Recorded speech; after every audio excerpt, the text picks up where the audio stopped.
In this ECGenius lesson, we will cover the different waves and intervals on EKG, as well as learn how to calculate heart rate.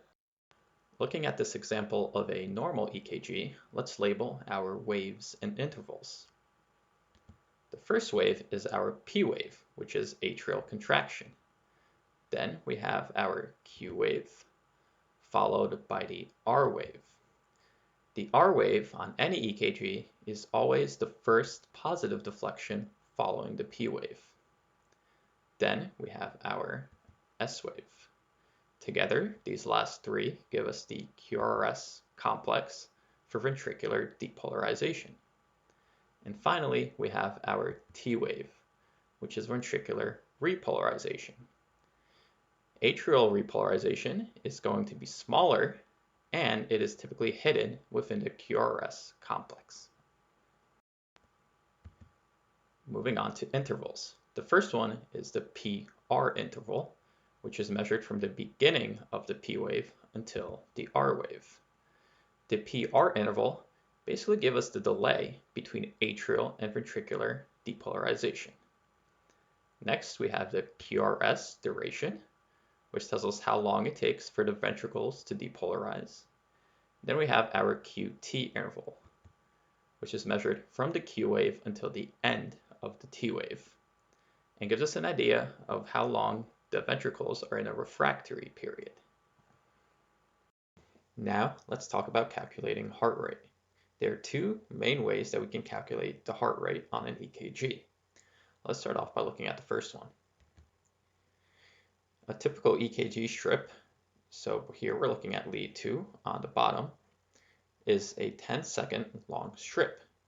So an easy way to get the heart rate would be to count the number of QRS complexes and multiply it by 6. So in this example, we have 1, 2, 3, 4, 5, 6, 7, 8, 9, 10, 11, 12 QRS complexes. We multiply it by 6 to get a 60-second strip, giving us a heart rate of 72 beats per minute. Let's look at a different example. Same thing, let's count up the QRS complexes. 1, 2, 3, 4, 5, 6, 7, 8. 8 QRS complexes in a 10-second strip.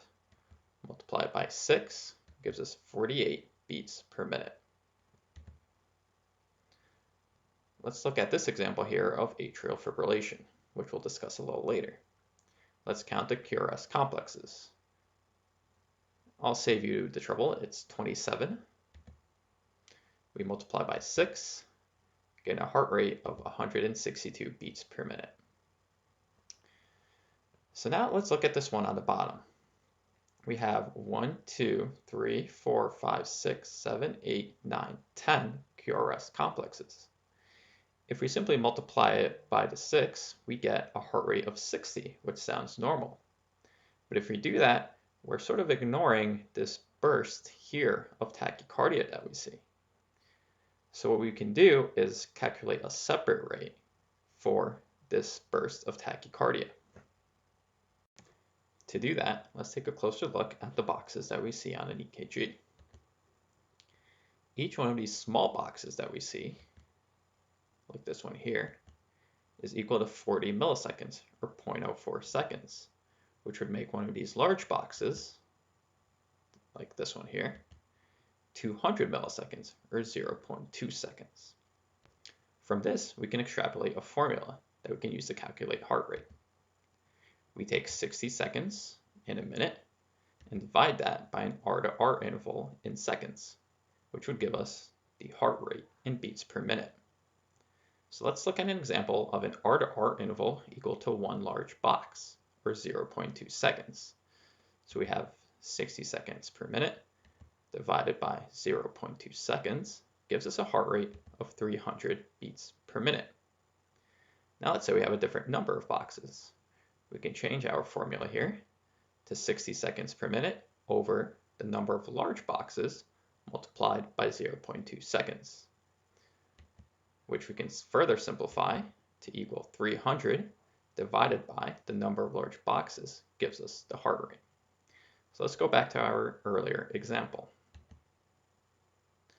and focus on the short bursts of tachycardia that we see here.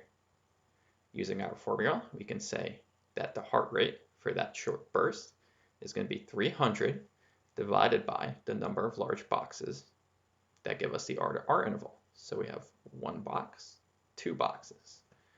300 divided by 2 large boxes gives us a heart rate of 150 beats per minute. For this particular strip, the overall heart rate is 60 beats per minute. However, we have a short burst of tachycardia at a rate of 150 beats per minute.